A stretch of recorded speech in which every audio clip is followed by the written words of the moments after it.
Ladies and gentlemen, how we doing tonight? Welcome to the Mayhem Show with Mark May, episode 44. Ladies and gentlemen, special guest tonight is going to be Bryan Silverbax. We got our co-host back, Mr. Lewis Perry. We're going to be bringing him in just a little bit, and we're going to be showing off that brand new Valak trailer tonight with King Marino, who we just got out of the studio with for the brand new soundtrack song. Lewis, we're going to go ahead and bring him on right now. Lewis, what's up, man? How you doing? Mark, you're very choppy tonight. Is there something wrong with your internet? No, I don't think so. It's just all this energy that I got pent up in me, I think, is just slamming into the computer. You know what I mean? Okay, I'm just wondering because it's a different camera. A different camera is what it is. So, without any further ado, ladies and gentlemen, we are going to play the. Oh my God! Just kidding. No, we're not. No, we're not. All right, because our guest is backstage and he's saying that it's he's having the same issues I am. So what's up? I think it was the video file. It could be. I think the video file, because you guys look good, but during that video file, I that always was playing, look good. Well, okay, the quality of the picture is good. There you go. But yeah, so the video must have been like too much bandwidth, and the video plus the music was turned up so high that it was clipping as well. But it's quite possible. Goddamn, there's our technical difficulties and the breakdown of them, ladies and gentlemen. That's how we're going to start this show. More my servant. So I'm going to play that video for you guys here in a little bit, but we've already brought on our guests, which means we have to ask our first question of the night. Bryan, what is your favorite place to eat at on the road? What is your favorite place to eat at convention? What city? What exact restaurant? All right. Well, anybody who's mildly familiar with me on the road, I got to find a place for nachos. So I don't have a particular place that I need to visit. I have a particular menu item I need to get no matter where I go.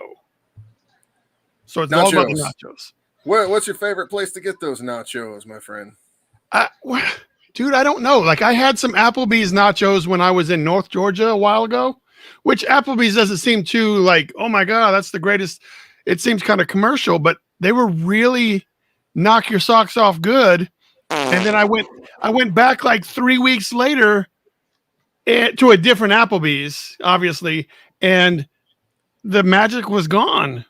Oh, that's bullshit.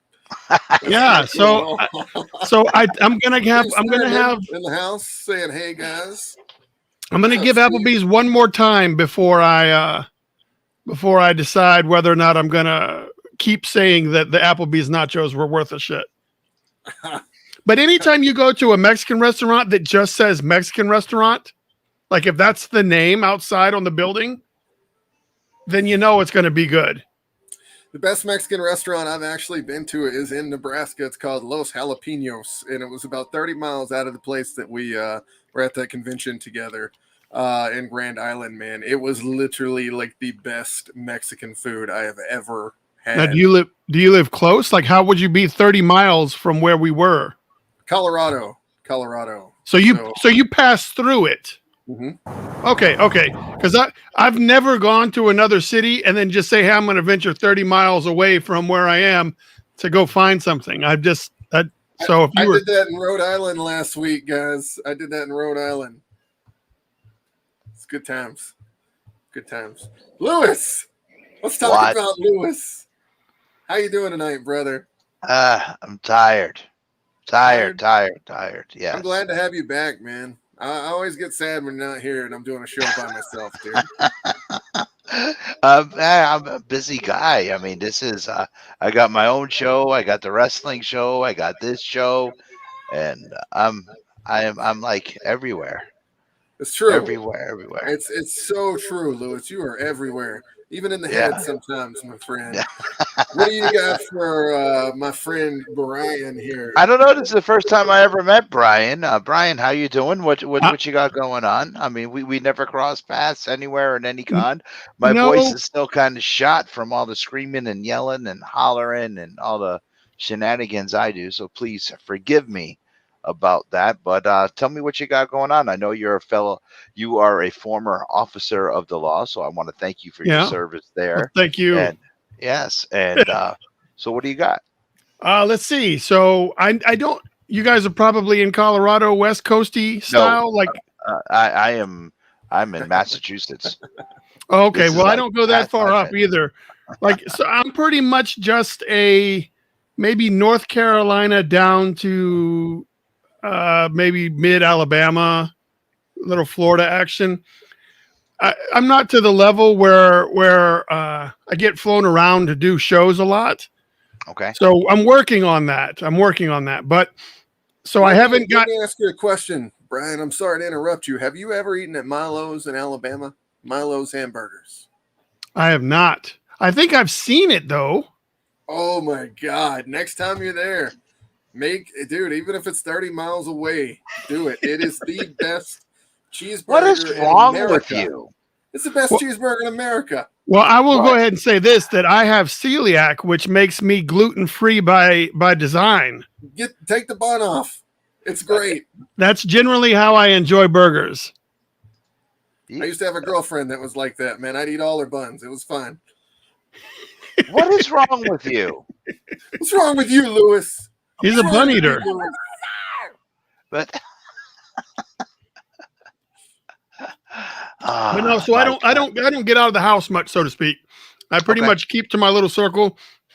And I found me personally at the level of achievement where I am in my creator career, going to shows hasn't proven to be the most lucrative endeavor. Like, so I'm starting to find that I don't need to pay to be at shows. I don't need to pay the table. I don't need to pay the parking to be there for 4 days. Like at the end of the day, I'm probably just going to break even. And it's very unrewarding to, I don't know, man, doing cons is tough. And I want to do them less, but have them mean more, I think. So if I scale back the amount of shows that I do, then maybe those that really do appreciate what I'm bringing to the table, then I'll see that love like consolidated. Okay. I'm not saying that people don't like me, but if I did 20 shows a year in the Southeast region, then the guys will be like, oh, well, I'll just catch him at the next one. Right. Or next week he'll be, just a couple miles away and I'll go there. For me, I would like to do like 5 shows. And then all of those people would show up on that same weekend. And maybe my self-esteem would get the needed boost of saying, oh my God, I killed it this weekend. But I really didn't make any more money different than doing 5 shows in that same area over the course of the year. Right. Now, do you feel that talk about not doing shows at all, and they make more money just sitting at home than actually going to the shows? And I got to tell you, there's a show coming up that it's one of my dream shows. I've wanted to do it forever. I couldn't afford to go, even when they finally let me in after 7 years. I told these guys, man, I can't afford the table. I can't afford the travel. Like, I'm never going to make that back, and I just can't give you guys money for me to show up. Even if I kill it at the show, I know I'm not going to make that back for the travel, the hotel, and the table. I get it, man. I totally get it. It's a gamble. It's a gamble. All of them are a gamble, really, but it really gets to be a gamble the more you spend. The thing I think personally, like what I'm trying to do is if I build up a larger body of work and have a higher quality of work, like I could do indie books till I'm blue in the face. And I don't think that until I work on like maybe a cover for Marvel or DC or a couple of big things, that the general convention going audience will not care if I'm there. because I haven't worked on an IP that they recognize. And that's not saying that comic book collectors and true comic book fans won't know who I may be at that point.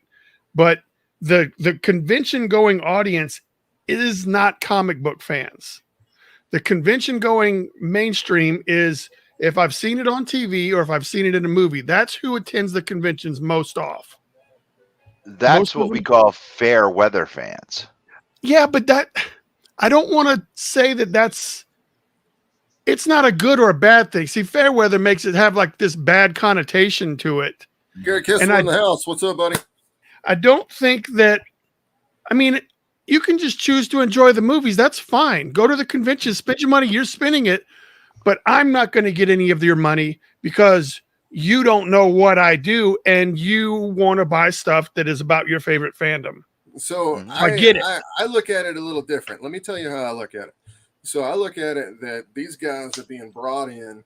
They might be new fans. They have no idea what we're doing because they've never heard of us. They don't have a venue to be able to hear of us to begin with. But when we see them in person, that's our chance to sell our shit to them.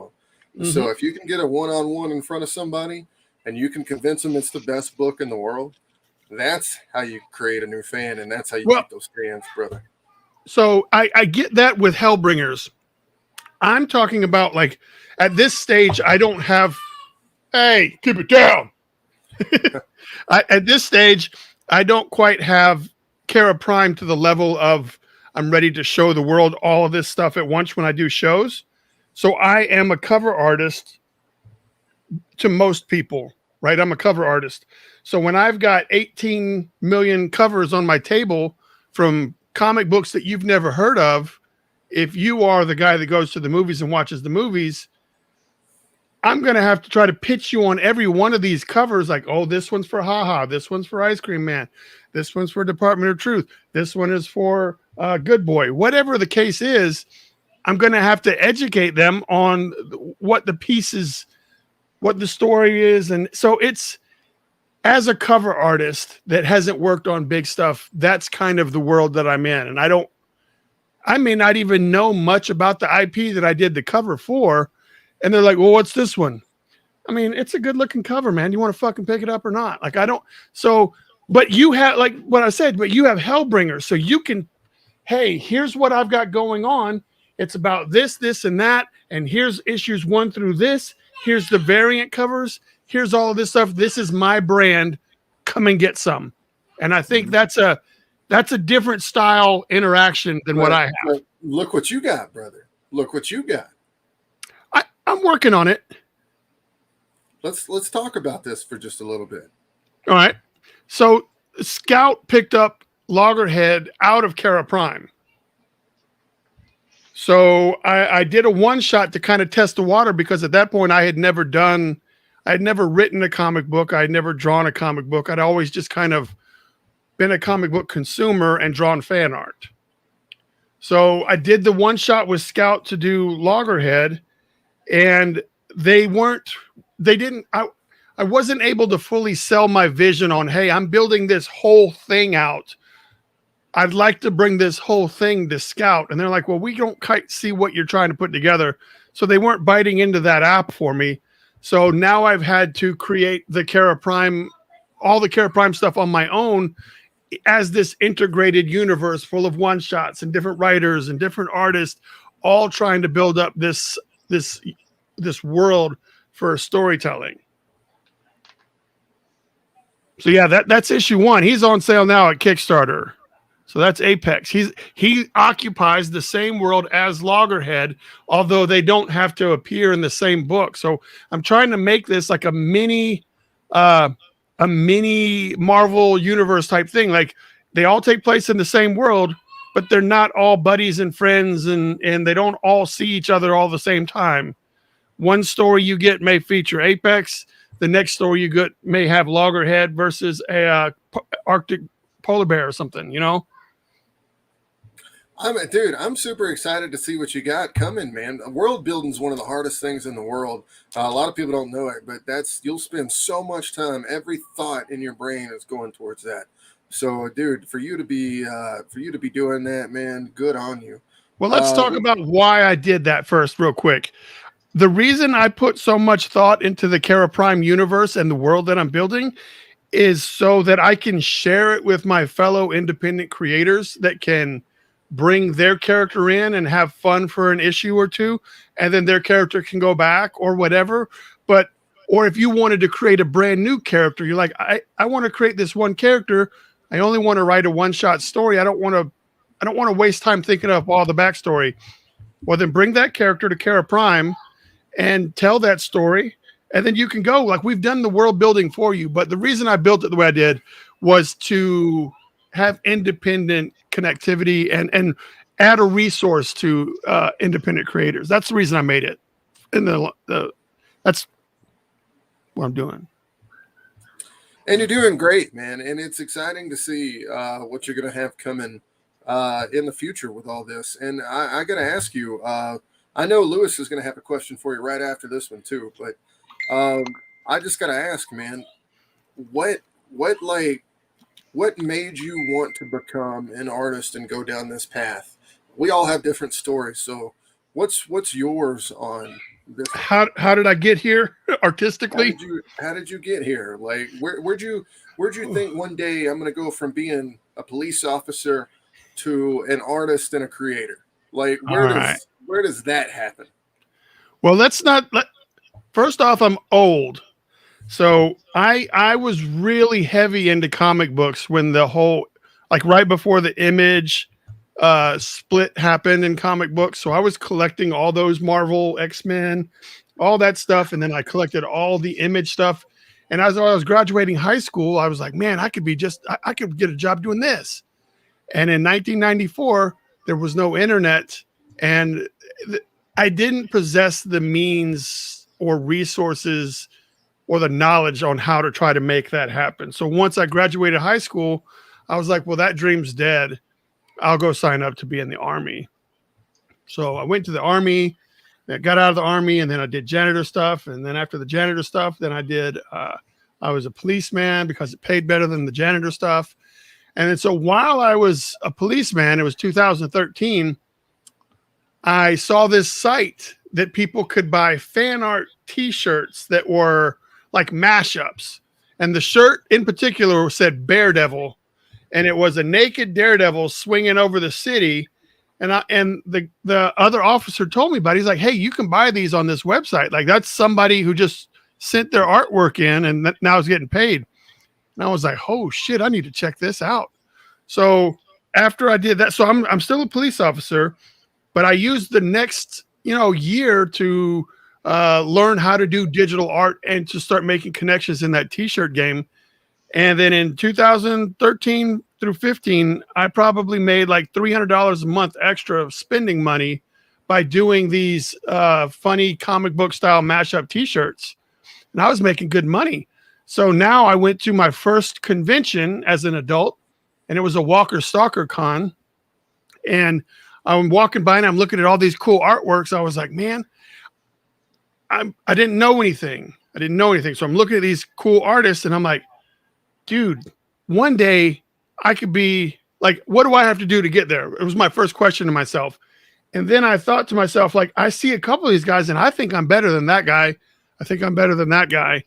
How did they get to be on the other side of the table?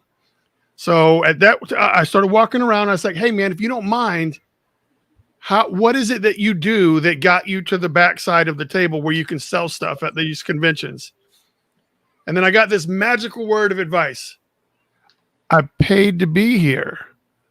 I was like, shit, that's all you got to do is fucking pay these people some money and I can sell stuff. So at that point, it was my mission to figure out which t-shirt designs I could make into 8x10 prints and then get those printed up. And then I had to go get a tablecloth, and then I had to go get a rack to show all my stuff.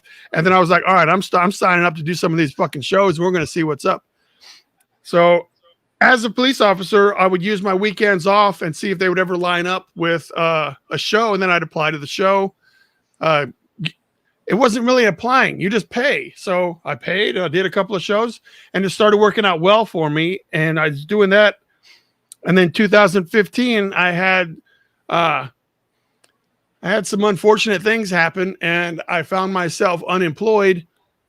And I just pulled my pants down and went all in on the art stuff. But I was still fan art guy. So let's not, I was fan art guy. Like my whole table was Deadpool and Harley and Batman. And then I looked, right? Huh? So those are the ones that sell, right? Yeah. And I didn't, but that's fine. And that's what it was. But I was like, I think I have more than this that I want to do. I need to, there you go. I want something of mine. I want something I can stamp and say, that's my shit right there. Mm-hmm. So that's when the beginnings of Kara Prime started. At that time, I was calling it Year Zero. And I only had one character in mind. And I was like, well, he's going to need some people to play with. So I created, like 20 different people that he may come across. But I made sure that all these characters had full backstories. And then I put together the Year Zero handbook, which was, height, weight, backstory, what they do, shit like that, just so I could have this book of information. Whenever it came to writing the story, I would already have all that information. I wouldn't have to stop and think about it. So I self-published that, and it's that ended up I ended up showing the guys at Scout, and out of that entire book, they picked the character Loggerhead and say, "Hey, Bryan, I think that this character Loggerhead has some legs on it. You may want to focus and try to do a one shot or put together something because this character looks neat." And so that's when I kind of paused everything else and focused on putting together that first one shot. And then from there, it just started. I couldn't turn off how much other cool shit I wanted to get involved with inside the world. And I didn't want to do it alone. So I started trying to figure out ways to have this guy that I see at every convention. How can we tell a story that's in the same comic book? And when the reader walks down the aisle, you can say, oh yeah, it's got his character in it and his character in it. And then that creates more intrigue. Now that person's going to go to their table and see what their character's about. So I wanted to create something that was going to have the connectivity to where a true comic book connoisseur would enjoy the being able to buy a story at one guy's table and then be able to go over to her table, and some of the characters may make appearance. Or this guy, when I fly back to New York, maybe his thing has something going on. And there's always a chance that you could see other people's creator-owned characters in this book. And you're like, oh, shit. Like, give them that intrigue of what the MCU brings when you're, like, watching and you're like, oh, shit, there's a cameo by Beta Ray Bill. You're like, I wasn't expecting that. That's the kind of stuff that I want to be able to happen inside of the Kara Prime books. And that's really amazing, man. I think you're doing great with the world building. I think it's cool that you're trying to build relationships like that. Just keep rolling. I think you're gonna kill it, Lewis. Yeah, I am. He said that he was old, and brother, you ain't old. I'm old. Let's backtrack a little bit. You're trying to build a universe, and I get what you're saying, and I get that you want to do this shared universe with other creators. But how does compensation work? How do you want to do that if you're going to borrow somebody else's character? I know a lot of creators doing what I do, and for how long I've been doing this. And there's a lot of issues there that it really doesn't work. Yes. Because there's a lot of contracts. There's a lot of problems that come about. So how do you go about dealing with that? How did you go about fixing that? I don't know. Okay. I don't know. But here's the plan that I have in mind. So there's... I mean, I'm not here to put a damper. No. Of course, I would have had to have put some forethought into this. It's a great question, Bryan. While you're thinking about this, I'm going to give you just a little bit of time, okay? Because I know this is going to be one of those questions you probably need to think about for just a minute. While we're thinking about it, we're going to run the Hellbringers Valak King Marino debut right now. While we got Brown and Lewis on here, it's a big deal, sir. Bryan. I wined and dined with kings and queens, and I ate in back alleys on pork and beans. So it's like I'm sitting here and I haven't worked in the industry, but I've been with people who worked in the industry. I'm friends with people. Dude, who I've worked got in a the industry, plan. so. I've got a Okay. plan. I just haven't had a chance to put everything in place yet, so I'm playing it by ear. But Okay. I'll tell you the plan as it is. Okay. Once we watch this video. I thought we were watching the video. We're gonna watch play the video right now. I let Lewis get in there sometimes, man. I love my man. So. Here we go, guys. Play it. Oh, I'm playing it, sir. I'm gonna Where? play it. Are you playing it for yourself? Hold on 1 second. Hold on. I gotta turn this ticker off. It's gonna make it a little better, guys. Just give me 1 second here. This is how you know. This is how you know right here. You're on a big time budget show, folks.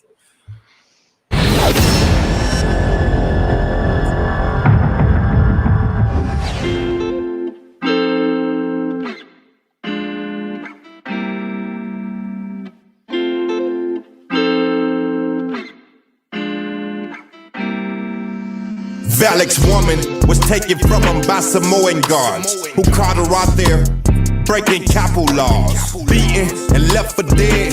While they took her, he started asking the guards for strength and they gave him the hookup. He took that power and slayed the guards and got his woman. The only problem was he couldn't control it and slayed his woman. The time passed, then he entered into a tournament against Kimono, the great white shark. He took his soul-sucking powers and came out with the win. The tournament designed to go and find the best of men, the best soldier to recommend to the gods. Power building the soldier to go and do his bidding. Valek talking to the gods. At the top of a volcano, lava rushing. He gets the power, then he start bluffing. And instead of helping Power seize Hawaiian islands, he goes and throws himself into the fire, so he may never hurt another soul. He once bargained for the power, now he letting go. After jumping in the fire, hell the only place to go. He became the sorcerer of all sorcerers, and Lilith's right-hand man, to level Rabona, ready to get revenge on Beelzebub wherever he stand. Where you at, bro? What's up?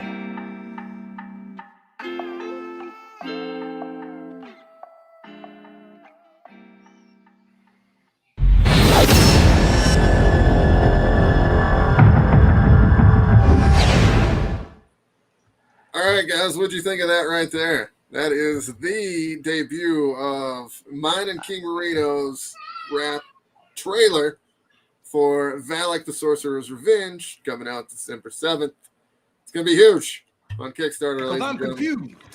It's going to be huge in Valek. Because I'm confused. Did you say phallic? I said huge in Valek. That said huge in phallic. You fucker. Lewis, what'd you think?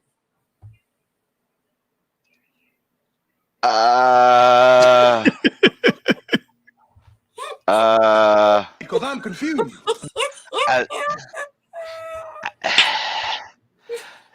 I like the fact that the rap told you, like, it was a backstory rap to kind of just let you know where you're coming from. Yeah, I wrote the rap. When we worked together, he lets me write it. I play it from the story. He's the same guy that did the Hell Pug and Velocicock song. That's such a huge hit that Lewis loved so much. But I said I wanted a Hawaiian theme, so we had a little bit of Hawaiian music that he was rapping over. Not something you hear every day, ladies and gentlemen. Plus, it shows almost a little bit of the whole story, gives you a little intrigue for what we got coming in the book. Lewis looks like he really is enjoying it. I'm a little creeped out.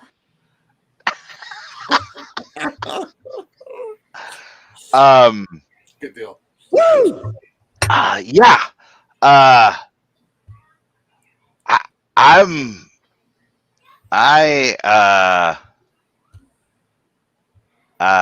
doesn't matter what your name is. I got nothing. Ladies Wow. and gentlemen, that was Brett Akamura, who talked about Lewis earlier and saying, how you doing, Lewis? That's his artwork inside the book, ladies and gentlemen. He's the one doing interiors. He's also from Hawaii. We have an all-star Hawaiian artist list and cast for this book. Brett, what's going on, my brother? How are you?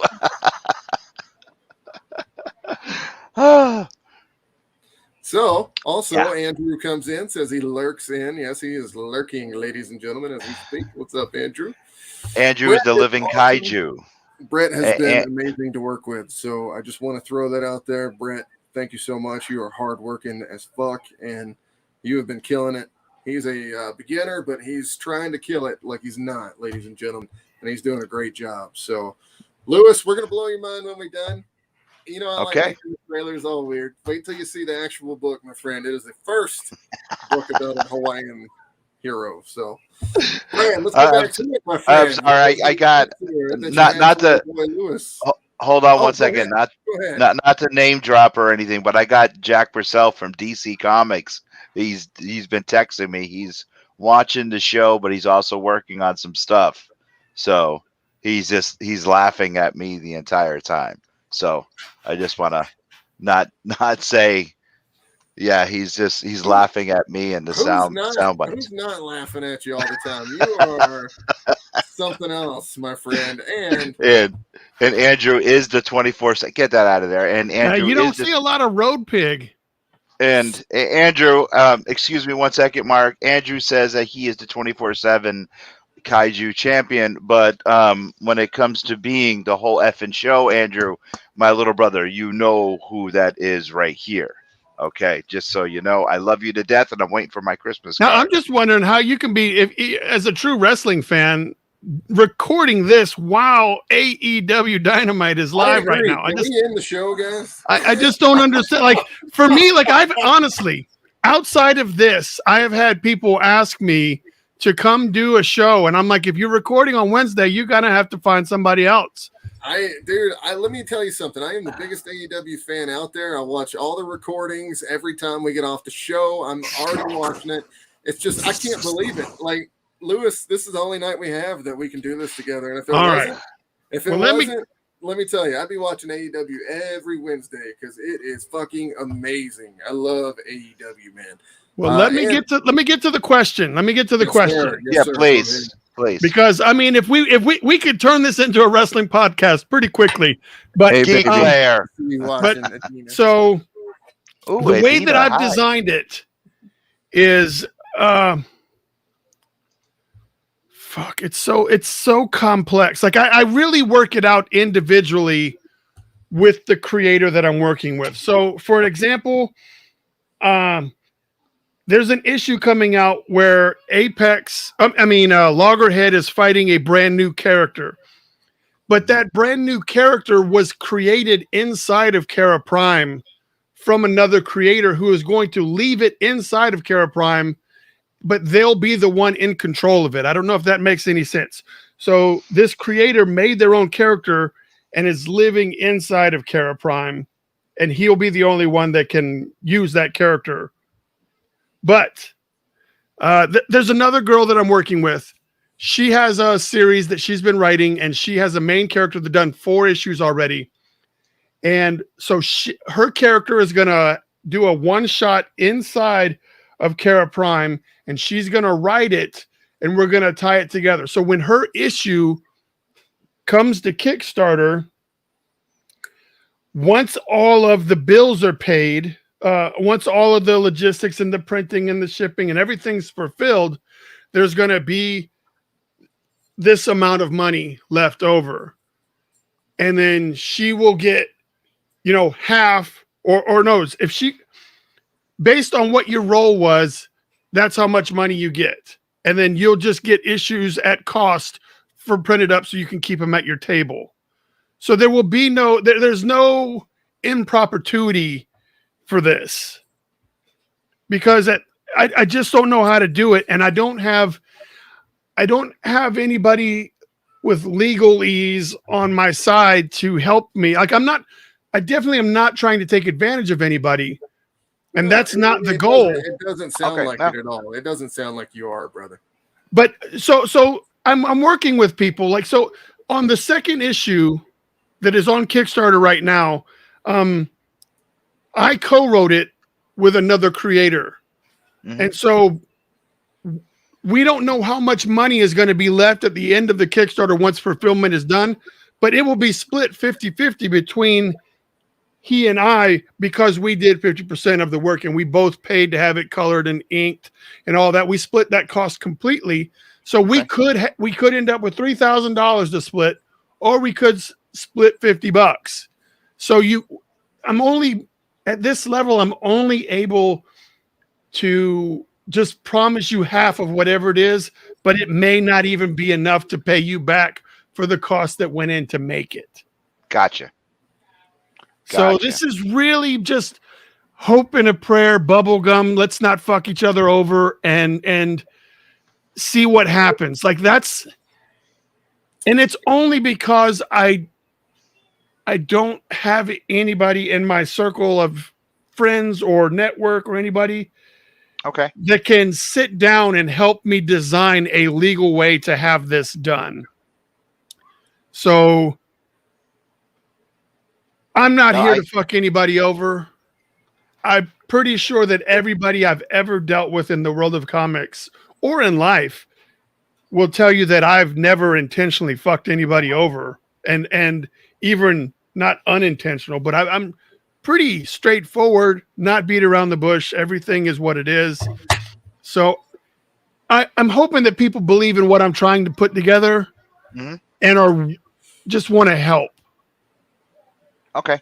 Where did the characters come from? I mean, where did the inspirations behind each character come from? Where did you come up with it? It started off as, I had the one character that I said, I want my own character.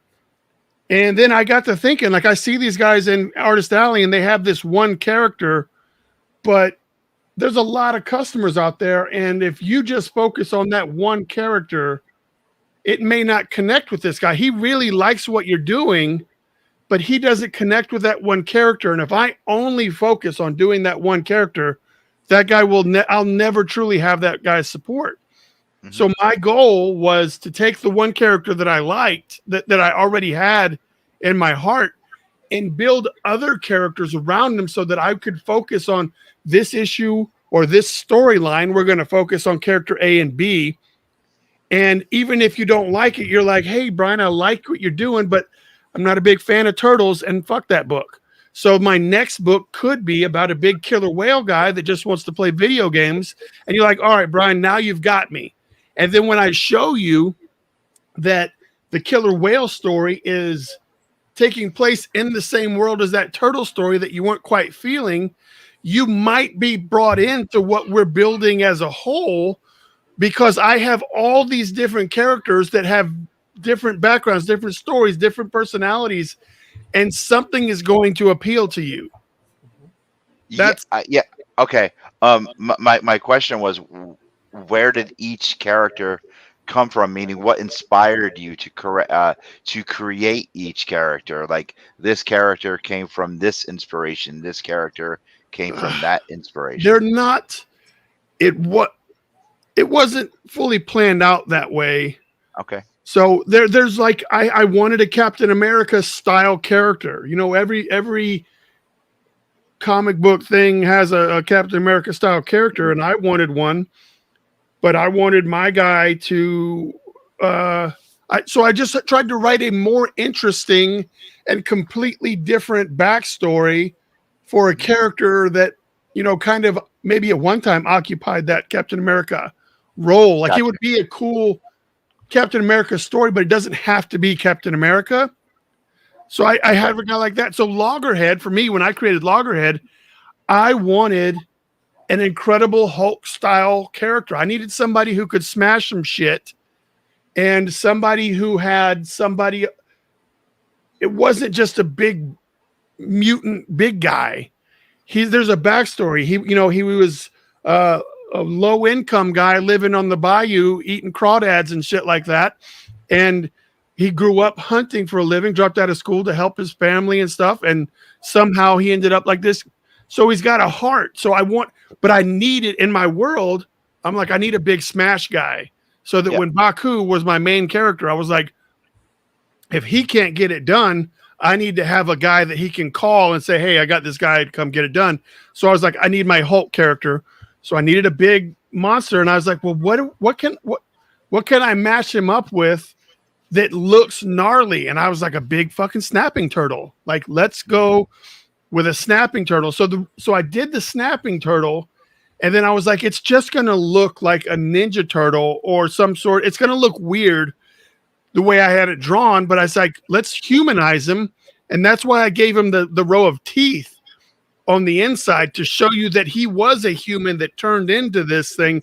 So it's not just a mutated, it's not a turtle that got radiation on it and it grew into this large thing. It's a human that transformed. And I thought by adding that, the dental area would kind of add to this. All right, it used to be human, or there's some human in there. And I thought it would also help it would help trick the mind into believing he could speak, even though he doesn't have lips. Okay. So everyone knows that the reason that we can make most of the sounds and stuff that we do is because we have lips. But I'm asking people to forego that thought process when you're looking at him, because I needed him to talk. And I couldn't see a character that just had this beak. I couldn't even believe that would make sounds that could be words. So that's why I did the teeth. Okay. Now I'm digging a name. Where did the name come up? I mean, loggerhead is an awesome name. I looked up slang names for, giant alligator snapping turtles in the bayou, and a lot of those Cajun guys will refer to him as a loggerhead turtle. Even though if you Google loggerhead, I didn't realize this till after the fact, but it is also the name of the large sea turtles. Okay, cool. Cool. Now, is this going to be just a one shot, or are you looking?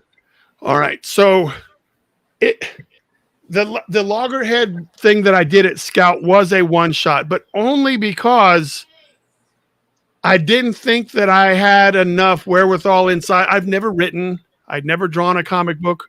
I'd never done shit. And this was my first thing.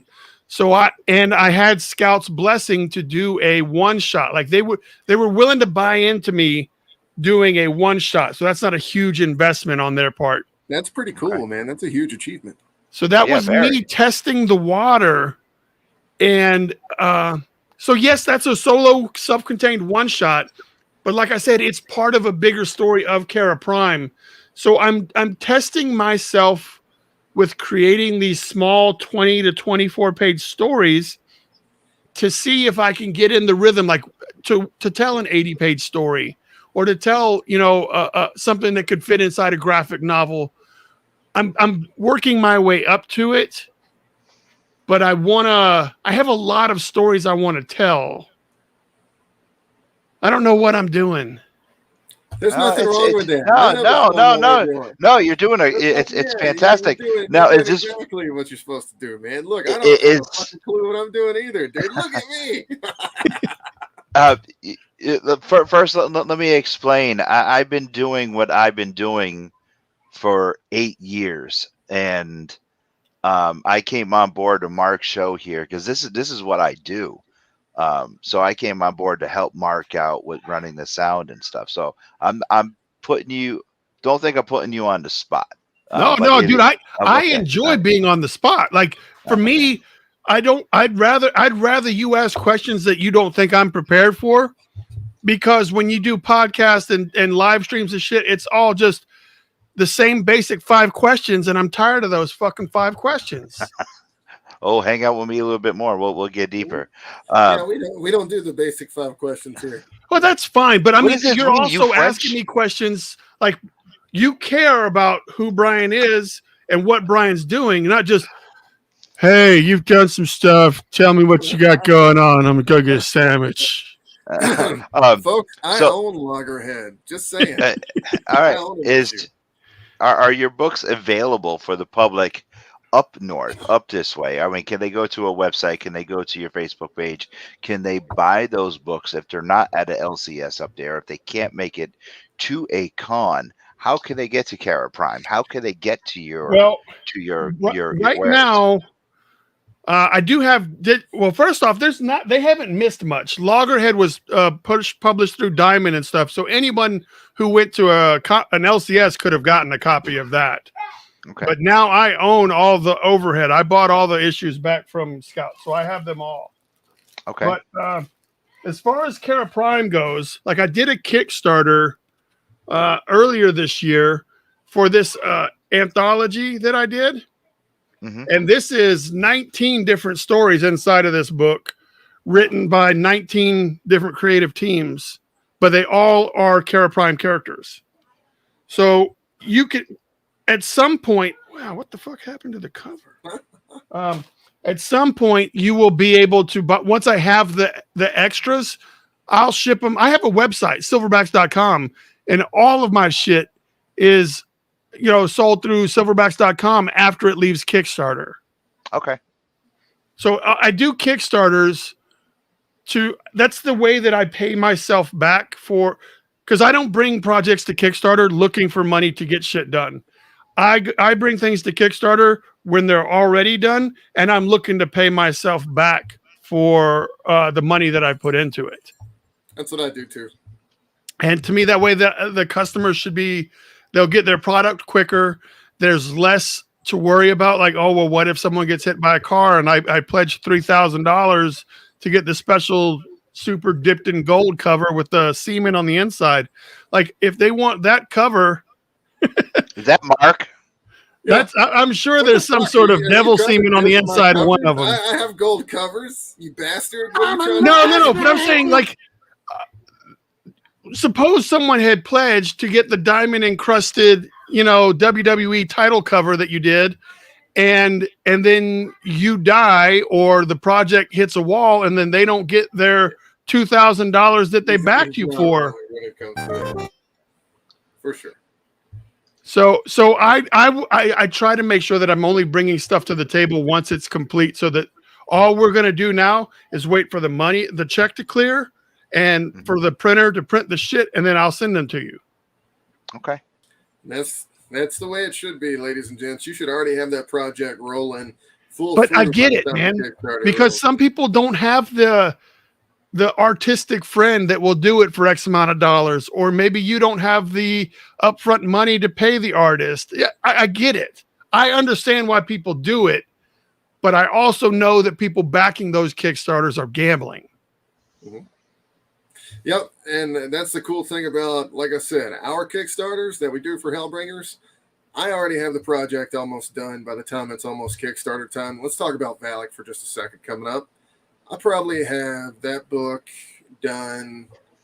We probably have about 70% done right now. So when it launches on the 6th, it'll be 70% done. That's insane. Having to get all the stuff that you're getting for a Kickstarter and putting it together. Dude, you got to understand, too, this isn't the only Kickstarter I'm doing. We got one coming in February and then one coming in April after that. So as we get the pieces, it's a puzzle, man. You just keep taking pieces of the puzzle and you lay them together up until about that week until it's time to launch a Kickstarter. And they all fall into place. But you got to have all your puzzle pieces. You know what I mean? And so is that information for me or for somebody else? Because that's for everybody else. Okay, because I don't want you to think that, because issue 1 and 2 are on Kickstarter right now. Issue 3 and 4 are already done, but I know that I have to wait for people to get these issues before they can enjoy the next issues. I've also got Kara Prime Kids, and that is complete with both covers. I've got the art book for Art of Kara Prime ready to go. The work's all done. And I'm halfway through Tampon Man and Applicator Boy. God. Say that one more time. Tampon Man and Applicator Boy. Yes, it is. It takes place in Beverly Hills, and there is a superhero Tampon and his sidekick Applicator Boy, and they watch over the town of Beverly Hills and try to keep all evildoers away, like the Yeast Master. Okay. Wow. God, what kind of fucking hater are you tonight, Lewis? You hate my comic book. You hate Brian's comic book. Why hate everybody's comic book, Lewis? There is no conflict. I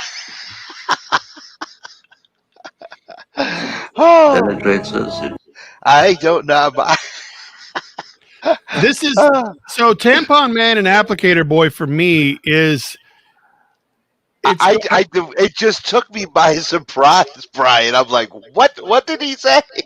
Yeah, I get that. I get that. So I had to in 2005 maybe. My friend showed me that he created Tampon Man and Applicator Boy, and he just did like an audio thing. Mm-hmm. And then I ended up drawing them, and I was like, "Hey, this is what they look like." And so we made a couple of short little skits and stuff, and ended up selling the idea to a production company to get turned into like we're like, "Oh, dude, we're in Atlanta. Maybe they'll take it to Cartoon Network." And they're like, "Oh, big things will happen," and nothing happened. And so in 2020, I recontacted that company and I bought the rights to Tampon Man and Applicator Boy back from them.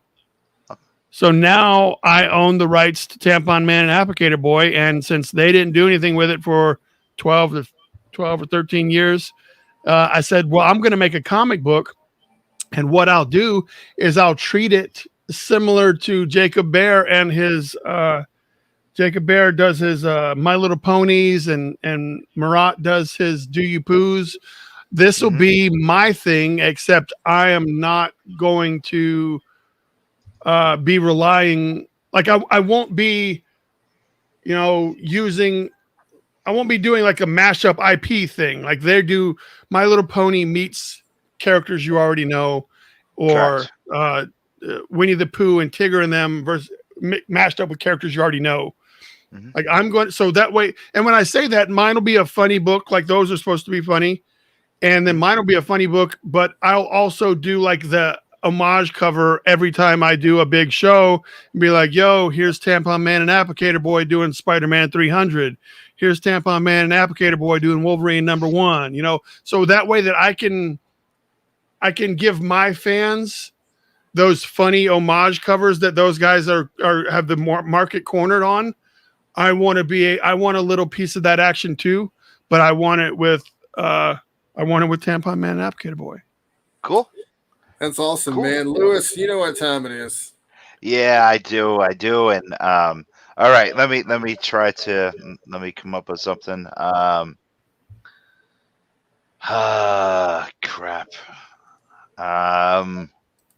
Well, I don't know what time it is. So is it time for him to go? Yeah, it's my bedtime. It's my bedtime, my friend. So let's see. Crap, I gotta come up with a quick promo here. Let me see if I can do something really quick. Monday nights is the time for the Angry Geek Show. I am. Let's see. Crap. Here you go. You got something good. She is one hot angel. I am one cool devil. Tune in every Monday night because we take podcasting to a whole new level. We are the Angry Geek Show. There you go, Mark. Nice and simple. How about that? Yeah. That's all I got. That was not a promo for wrestling. That was an ad for your show. All right. Yes, you've gotten four in on this show already. How many do you want, man? Oh, I'm under the weather still. All right, let me see. Crap. Well, I already did. I got nothing. I'm like totally unprepared here. Some nights you shoot blanks. That's just the way it goes, guys. Yeah, that's pretty much it. Like I said to Bryan, I wined and dined with kings and queens, and I ate pork. I sat in back alleys and I ate pork and beans. But that's just the way it goes. If you're the son of a plumber, that's what I expect. Yeah, pretty much. Bull of the woods. That's what I try to be.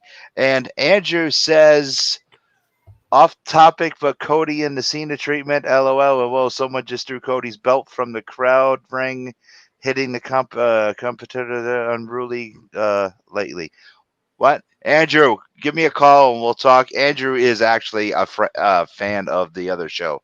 Mark, he's not a fan of this show. He comes and talks to me at the show all the time. You dick! What the fuck is wrong with you tonight? Jesus Christ! My chopped liver over here. Thanks for being on the show tonight, Lewis. Bryan, why don't you tell all these people where they can find you? Find me, Bryan Silverbax. That's Bryan with a Y, Silverbax with an X. Silverbax.com, or you can just Google Bryan Silverbax and you will get to me and all of my Kickstarters and all the cool stuff that I have going on. Hey, Mark. Yes, Mark. Lewis. Don't be too proud of this technological terror you've constructed. Whatever. I only want to be around for another year before I die of a heart attack anyway. So let's go ahead and get this off here. Bryan, thanks for being our guest tonight, man. You have been amazing. Anything else you want to say to the viewers before we hop off here, my friend? No, but I mean, he said he's got somebody from DC watching. Just let me know if you'd like to do. I need a cover in DC, so holler at a player. I like to. I want to do Swamp Thing. I think Swamp Thing would be a fun cover for me to do. Swamp Thing is the best, man. House of Secrets all day. So, ladies and gents, that is our man Bryan there. Bryan also hit up Gary Kissel.